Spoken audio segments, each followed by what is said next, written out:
고유정은 1983년생으로 전 남편을 살해 후 사체 훼손의 유기까지 하여 시신 없는 살인 사건을 저지른 범죄자로 현재 무기징역을 선고받고 청주여자교도소에서 수감 중이다. 고유정은 어린 시절 부모님이 이혼하면서 이혼 가정에서 성장했지만 재력가인 아버지 밑에서 부유하게 성장했다. 그리고 아버지 회사에서 회계 책임자로 근무하게 되는 동안 자기중심적이고 괴팍한 성격을 보이기도 했고, 더불어 불성실한 출퇴근과 업무 처리로 아버지로부터 많은 잔소리를 들었다고 전해진다. 성인이 된 고유정은 제주대학교에 입학 후 봉사단체에 참여하면서 보육원 아이들을 가르치거나 작은 분교를 꾸미는 등 친절하고 밝은 사람으로 알려졌다.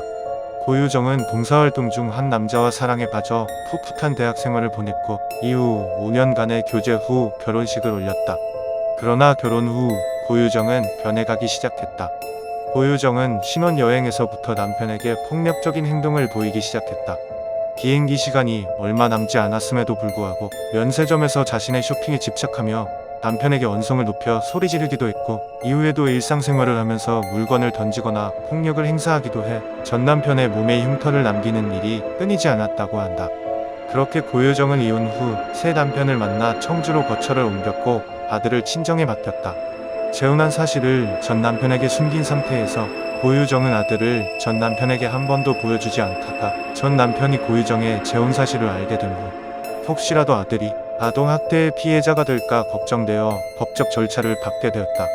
결국 전 남편은 법정 싸움에서 승리하며 2년 만에 아들을 만날 수 있게 되었다. 하지만 이에 분노한 고유정은 남편을 살해할 계획을 세우게 되었다. 그 계획은 남편을 살해하고 시체를 훼손한 뒤 종량제 봉투에 담아 유기하는 계획이었다. 고유정은 그렇게 계획을 시행하기 위해 예약한 펜션에서 전 남편에게 수면제를 복용하게 해 잠들게 한 후 살인을 저지르고 시체를 훼손했다. 그리고 계획대로 범행을 저지른 후 고유정은 펜션을 떠나 훼손한 시신을 준비한 종량제 봉투에 나눠 담았다. 그리고 시신을 챙겨 제주도를 빠져나왔다. 이후 고유정의 전 남편의 실종 신고를 받고 경찰은 고유정과의 통화 내용을 확인하고 전 남편이 펜션에서 나온 기록이 없음을 발견하여 사건을 수사하기 시작했다. 경찰의 수사 과정에서 고유정의 자택과 차량에서 범행 도구로 추정되는 흉기를 발견했다. 또한 펜션에서는 전 남편의 혈흔이 발견되었고, 고유정의 휴대전화를 조사한 결과 네이버와 구글에 전기 충격기, 수면 유도제, 분쇄기, 전기톱, 혀무게, 혀강도, 혈흔 등을 검색했던 것으로 확인되었다. 여기서 분쇄기는 고유정이 이미 시신을 토막낼 생각을 하고 있었으며 이를 위해 분쇄기에 대한 검색을 진행했을 것으로 보이고, 혀무게는 토막낸 시체를 어떻게 옮길지 확인하기 위해, 그리고 뼈강도는 인간의 뼈를 자르기 위해 검색했을 것으로 추정되는데 정말 고유정은 인간이 아니다. 그리고 혈흔에 대해서는 고유정이 생리 때문에 검색했다고 주장했지만 혈흔을 어떻게 지울 수 있는지 알아보기 위해 검색한 것으로 확인되었다. 이러한 증거들을 토대로 경찰은 고유정을 체포했으나 고유정은 사건을 부인하며 뻔뻔한 태도를 보였다.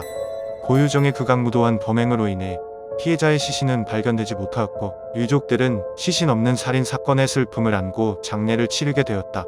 이후 고유정의 재판에서는 전 남편 살해 혐의에 대한 유죄 판결이 내려져 무기징역이 확정되었다. 고유정은 현 남편의 아들을 살해한 혐의 또한 있었는데, 현 남편과 재혼한 후 의붓아들을 따로 양육하다가 아들을 함께 키우기로 결정하고 현 남편의 아들을 데려왔다.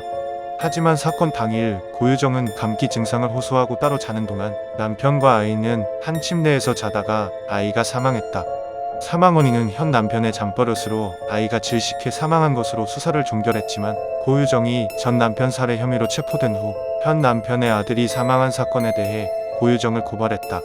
조사 결과 고유정은 아이가 사망하기 일주일 전 노인 질식사 사건을 검색한 사실이 밝혀졌고, 아이가 사망한 날 매트리스 수거 업체에 수차례 전화해 수거에 대한 의논을 진행하기도 했으며, 아이가 사망한 후 아이가 덮은 이불을 쓰레기 봉투에 담아 버리는 등 수상한 모습이 드러났지만 법원은 질식사 살해 가능성을 단정할 수 없다고 판단해 이에 대해서는 무죄 판결을 받았다. 살인마 고유정의 사건은 그 잔인함과 악랄함으로 인해 국민들의 분노를 일으켰다. 그녀의 범행과 잔인한 행동은 언론에 크게 보도되었으며, 이 사건을 접한 사람들은 고유정의 얼굴을 까발리며 그 잔인함을 비난했다. 이렇게 고유정의 범행과 재판 과정은 대한민국에서 큰 이슈가 되었다. 고유정의 악랄한 행동에 대하여 사형을 요구했지만 이는 받아들여지지 않았다. 고유정의 사건은 많은 이들에게 경각심을 일깨웠으며 범죄 예방 및 범죄자 처벌에 대한 사회적 논의를 불러일으키게 되었다. 할 수 있고 불리한 짓을 거부할 수 있고 체포적 부심을 신청할 수 있어요.